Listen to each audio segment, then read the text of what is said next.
Welcome to The Explainer. Today, we're diving into one of the most mysterious and debated figures in all of biblical prophecy, the rider on the white horse. Who is he? Well, we're about to explore one very unique and incredibly detailed answer. For centuries, people have asked this question.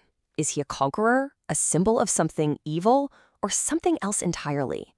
Well, one source, Ministry Revealed, puts forward a really specific identity, complete with a precise timeline for his appearance. So let's break down their argument piece by piece. Here's how we're going to tackle this. First, we'll look at the foundational ideas you need to understand their point of view.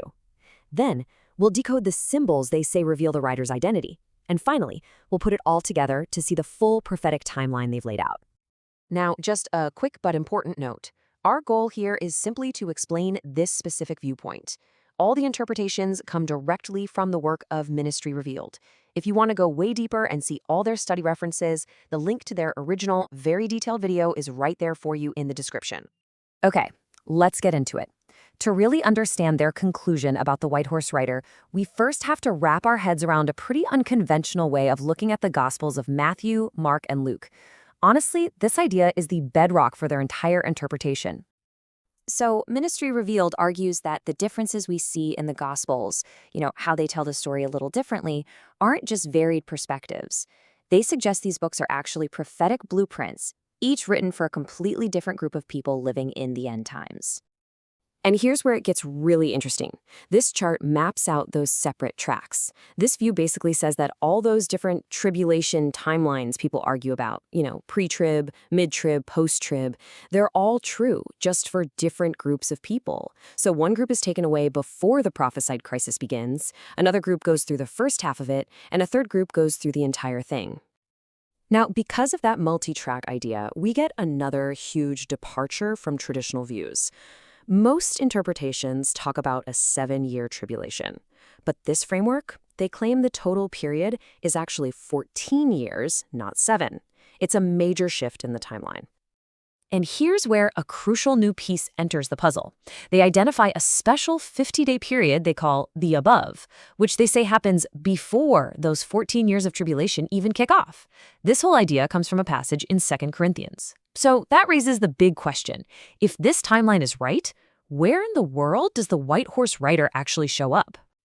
All right, let's look at how this timeline is built. The source connects this 50-day period to an ancient agricultural calendar, specifically tied to the winter wheat harvest.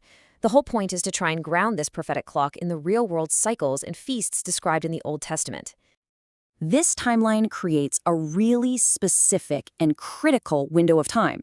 So after a harvest count ends, this 50-day above period begins, and it's right in the middle of that window that the white horse rider appears. But look closely. This all happens before the red horse rider, the one who takes peace from the earth, arrives to signal the start of the 14 years. That separation is absolutely key to this whole theory.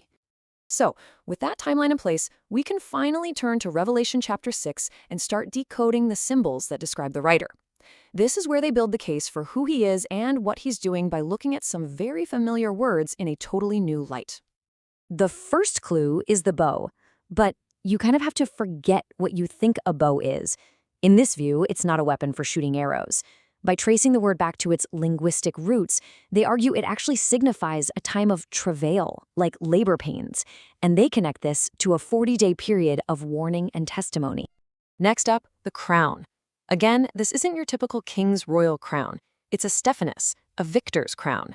This interpretation links it to a 7-day heavenly wedding that they believe happens just before the rider appears on earth. He basically receives this crown as a victor and then begins his 40-day mission. And this next point, this is probably the most crucial part of the entire argument. The phrase conquering and to conquer gets completely redefined. It's not about military victory or taking over land. Nope. It's interpreted as the spiritual victory of believers who stand firm in their faith during that 40-day period, even when they're persecuted for it. When you put them side by side like this, the distinction becomes crystal clear. The white horse rider and the red horse rider are two totally separate events with two very different missions. The white horse rider's work is spiritual, and it's all wrapped up before the red horse rider even shows up to kick off years of global conflict. So let's put all these pieces together, right? We've got the reinterpreted Gospels, the 14-year timeline, that special 50-day window, and the decoded symbols.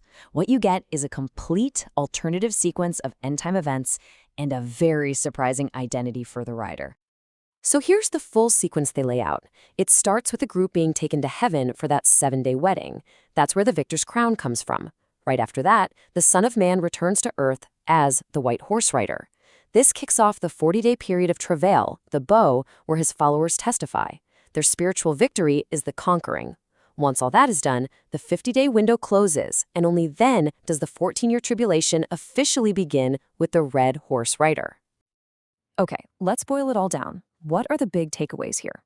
First, the white horse rider is identified as the Son of Man himself.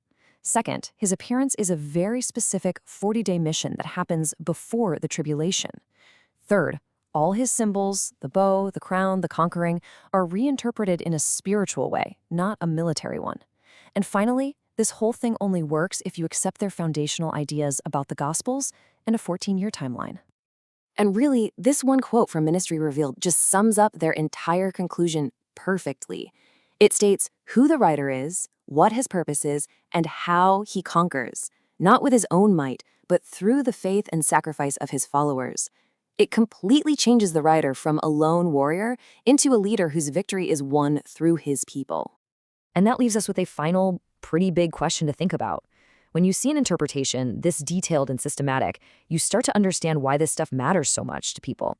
For believers who accept this view, these aren't just theories. This is a roadmap that can profoundly shape how they see the world, what they believe their purpose is, and the urgency they feel right now, today.